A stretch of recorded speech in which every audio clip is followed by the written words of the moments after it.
Labdien, instrukcija, kā pievienot reisu, reisam pievienot kravu, pievienot stopus un tā tālāk. Attiecīgi, tad, kad mēs esam ielgojušies iekšā, mēs redzam šādu skatu. Mums ir pirmais solis, kas ir jāizveido reis, vai arī reis jau eksistē. Apskatīsim gadījumu, kad mēs izveidojam reisu, un tā tad spiežam jauns reis ekspedīciju. Mums pavarās šāds loks, kuru tad mēs īsti aizpildām. Tātad izvēlamies veidu on trip, norādām transporta menedžeri, reisa datums mums būs 17.07. Attiecīgi no 17. lauku līdz atstājam tukšu.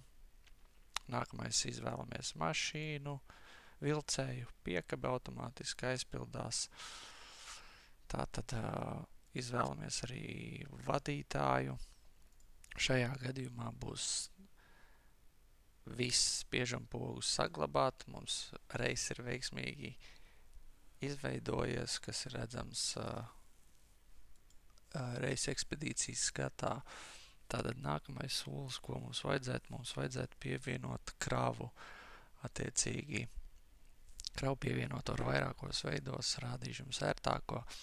Viens no veidiem ir caur jauns spiežam klienta pasūtījums, bet apskatīsim gadījumu, kad reis jau ir izveidots un mēs gribam ielādēt to attiecīgo kravu. Uzspiežot reis, labajā malā mums rīkjoslā ir redzams simboliņš plus. Ar to mēs varam pievienot kravu, izveidot jaunu kravu, pievienot attiecīgi uzreiz mašīnā. Tātad norādam menedžeri, tad mums ir klients, kas tad īsti mums to kravu dod. Iedomāsimies, ka tas ir DHL Latvija, kravei gatava no 17. Attiecīgi, tagad sākās grūtākā un patīkamākā daļa. Mēs norādām DHL Latvija, kas jau ir sagatavots klients datubāzē, vai arī, ja mums nepieciešams izveidot jaunu klientu datubāzē, tad mēs varam to izdarīt šeit.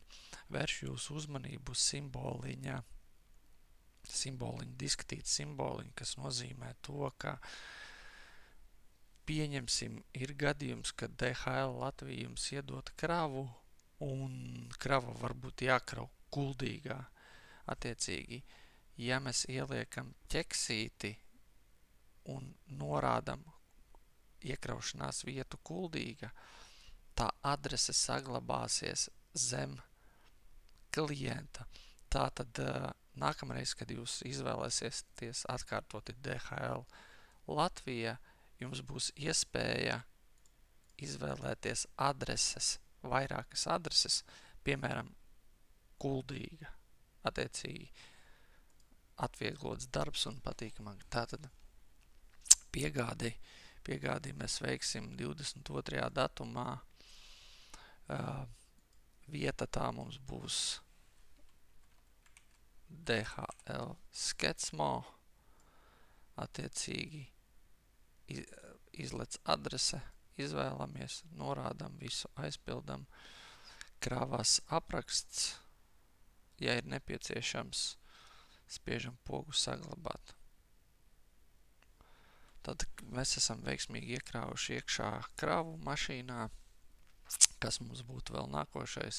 Mēs zinām to, kad mašīna sāks no bāzes vietas, tātad reisa izsekošanā mēs spiežam simboliņu, vietas simbolu, kur mēs norādam veidu reisa sākums.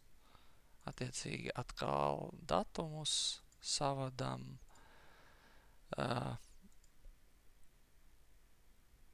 mums ir nepieciešams norādīt, mums ir izveidota klienta kartiņa ar bāzes vietu.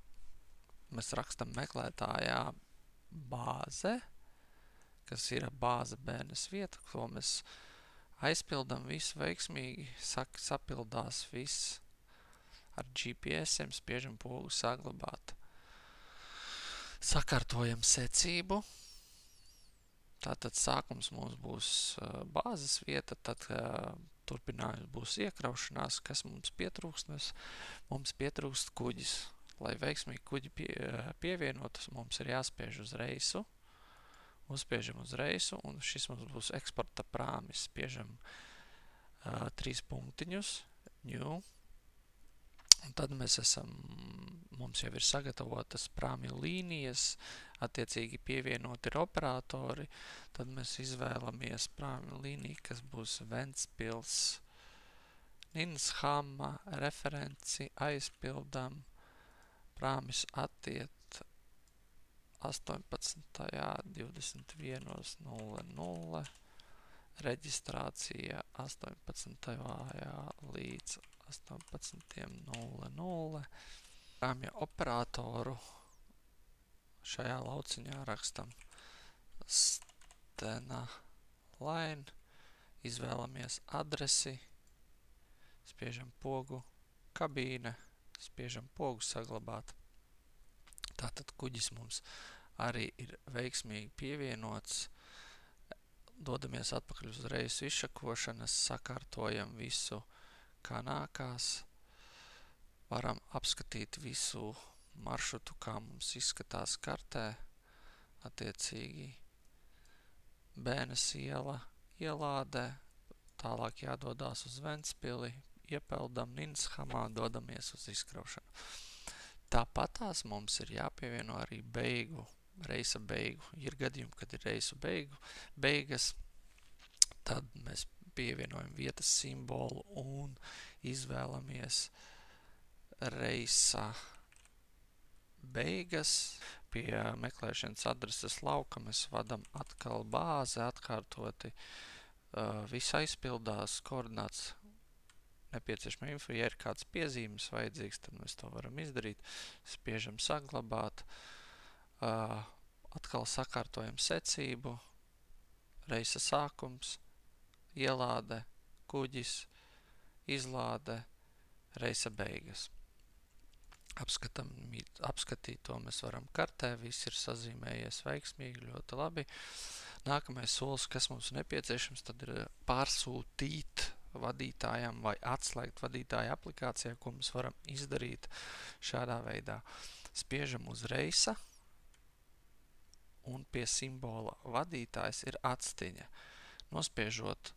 Nospiežot, uzklikšķinot, atsvītrojās, teiksim, atslēdzās uzdevums aplikācijā, atslēdzam, spiežam pogu saglabāt, un uzdevums veiksmīgi ir aizgājis uz aplikāciju, un vadītājs var sekot aplikācijai un pildīt uzdevumus veiksmīgi. Paldies!